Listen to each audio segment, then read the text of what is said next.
ENB awards में UP तक की धूम, बेस्ट इलेक्शन कवरेज और बेस्ट रीजनल वेबसाइट के जीते अवार्ड। आपका बहुत बहुत शुक्रिया।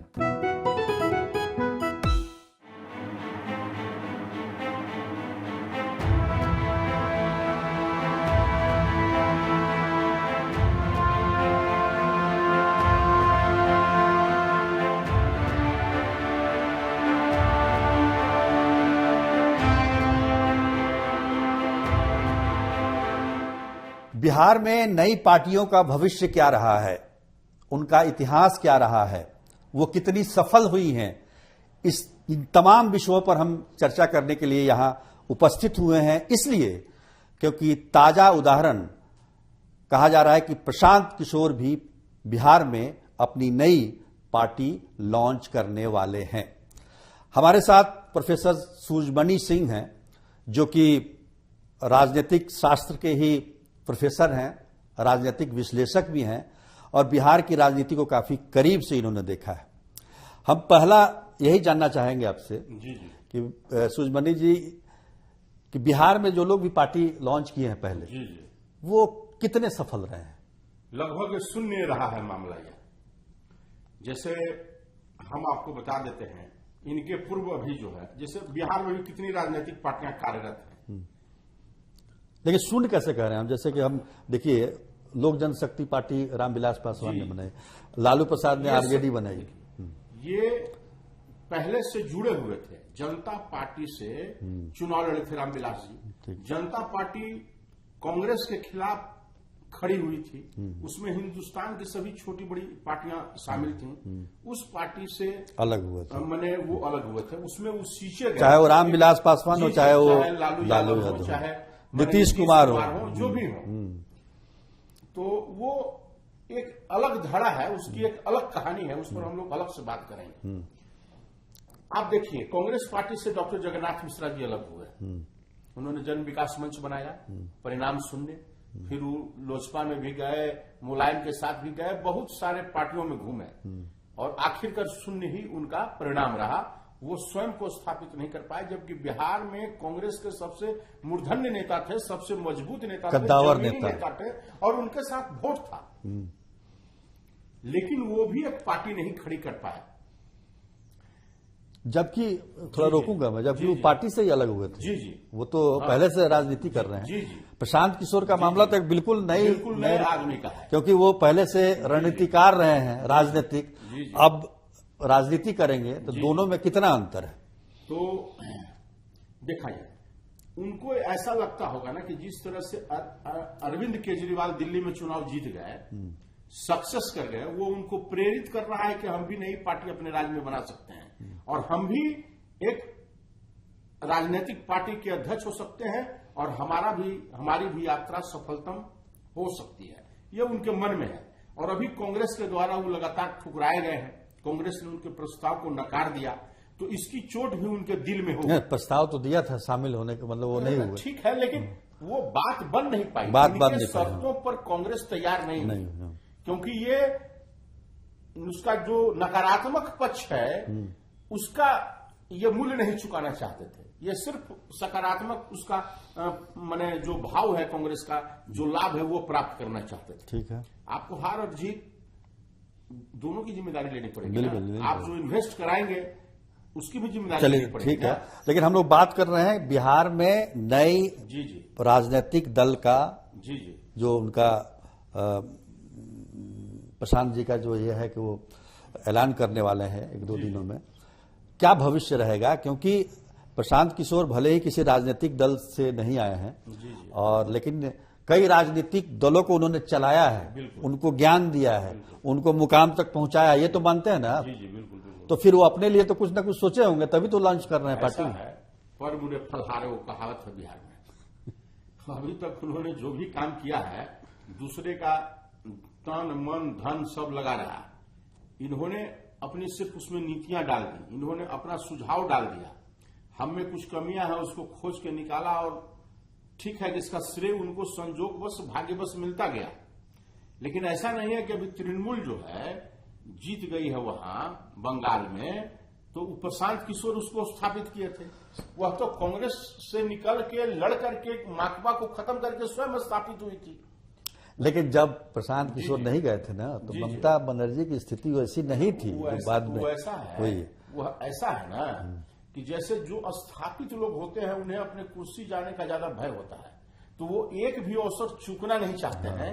इसलिए वह कोई भी एक नया अस्त्र मिलता हो तो उसको अपने साथ शामिल कर लेना, उसका प्रयोग कर लेते थे। उसी रूप में इनका प्रयोग हो रहा है। अभी तक इन्होंने ऐसा कोई काम स्वयं से पृथक रूप में नहीं किया है कि एक नई राजनीतिक पार्टी को खड़ा करके उसको जिता दिया। पूरे भारतवर्ष में अभी तक ऐसा कोई प्रयोग इन्होंने किया है? नहीं किया है। ये पहला प्रयोग है और यही इनकी परीक्षा की घड़ी है। बिल्कुल। अच्छा, अब तक जो भी पार्टियां उभरी हैं वो किसी न किसी आंदोलन के तहत उभरी। कांग्रेस मान लीजिए कि आजादी के आंदोलन से, ये जनता पार्टी जेपी आंदोलन से, अरविंद केजरीवाल की पार्टी अन्ना हजारे के आंदोलन से। अब ये बिना आंदोलन के इसकी शुरुआत कर रहे हैं और उनका कहना है कि पूरी ईमानदारी से, जो भी ईमानदार लोग, जो राजनीतिक लोग हैं लेकिन जो तिकड़म नहीं जानते हैं, जो कैसे वोट ये करते हैं, वैसे लोगों को वो साथ लेकर चलना चाहते हैं। एक ईमानदार छवि के लोगों को ईमानदार राजनीति करना चाहते हैं। तो दिक्कत क्या है बिहार में? क्या क्यों नहीं सफल होंगे? हम ईश्वर से मनाते हैं कि वो सफल हो। हम ईश्वर से मनाते हैं कि वो आम आदमी की कठिनाइयों को दूर करने की दिशा में कार्य करे। हम ईश्वर से मनाते हैं कि वह अपनी योजनाओं को मूर्त रूप दे ले। लेकिन ये काम बड़ा कठिन है, बड़ा ही दुष्कर है। इसमें वह आम आदमी ही इतने भागों में बटा हुआ है कि वह अपने ही हित का ख्याल नहीं कर पा रहा है। अपने क्षणिक हित में अपना ही लंबा समय बर्बाद कर देता है। बटा हुआ मतलब जातियों में, हाँ, जातियों में धर्म और लालच के बस बहुत सारी जो छोटे स्तर पर, गांव ब्लॉक स्तर पर जो राजनीति होती है, जो लोगों को तोड़ती है, उससे आम आदमी परेशान है। वह झूठ नहीं पाता है, वोट बैंक नहीं बन पाता है। और वोट बैंक जो है वो ताकतवर लोग माहौल बना के पैदा करते हैं। तो माहौल बनाने में तो माहिर आदमी है। वो माहौल कैसे बनाएंगे? भाजपा का अपना बड़ा वोट बैंक है, जदयू का अपना बड़ा वोट बैंक है, आरजेडी का अपना बड़ा वोट बैंक है, कांग्रेस का भी वोट बैंक है, माले का वोट बैंक है, कम्युनिस्ट पार्टी का भी वोट बैंक है। इतने सारे वोट बैंक के बीच में इनको अपना वोट बैंक बनाना है, जो एक कठिन काम है और बड़ा ही कठिन है। और ये जाएंगे कहां बनाने? किस जमीन पर बनाने जाएंगे? बिल्कुल। तो उसके लिए तो बहुत तरीका भी चाहिए, बहुत संसाधन चाहिए संगठन को मजबूत करने के लिए। कि अभी तक ये पलमुरी फलहार करते रहे, दूसरे के पैसे से, दूसरे के संसाधनों से चुनाव लड़वाते रहे। अभी इनको पहली बार अपना इन्वेस्ट करना होगा, अपना पैसा देना होगा, अपनी जमीन तैयार करनी होगी, अपने वर्कर्स तैयार करने होंगे। ये मरुस्थल में पानी को सींचने के जैसा है।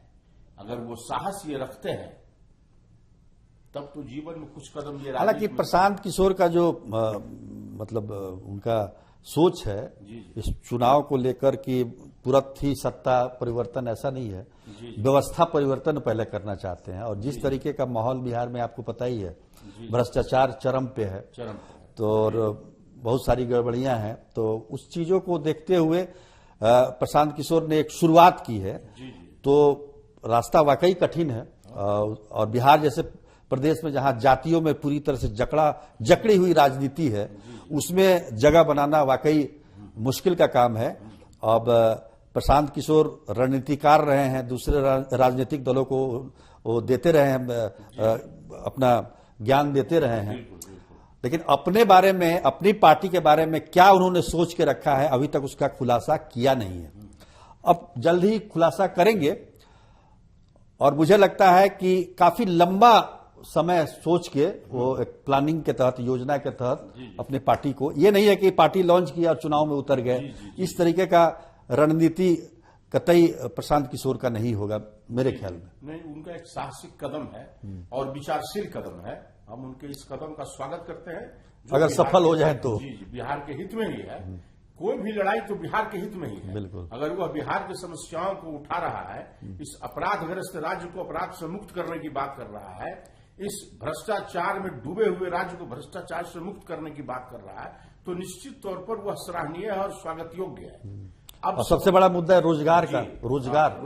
रोजगार भी एक बड़ा, उनका ध्यान रोजगार पर हालांकि भी है। तेजस्वी यादव तो लगातार इस बात को उठाते रहे। तेजस्वी इस बात को लगातार उठा रहे हैं, लेकिन अब इसमें है कि अभी उनका सारा स्वरूप अभी आना है और उसको हम लोग बिहार की जनता देखेगी, बिहार का जनमानस देखेगा और उसमें वो कहां तक लोगों से जुट पाते हैं और उनको समझा पाते हैं, यह देखने की चीज है।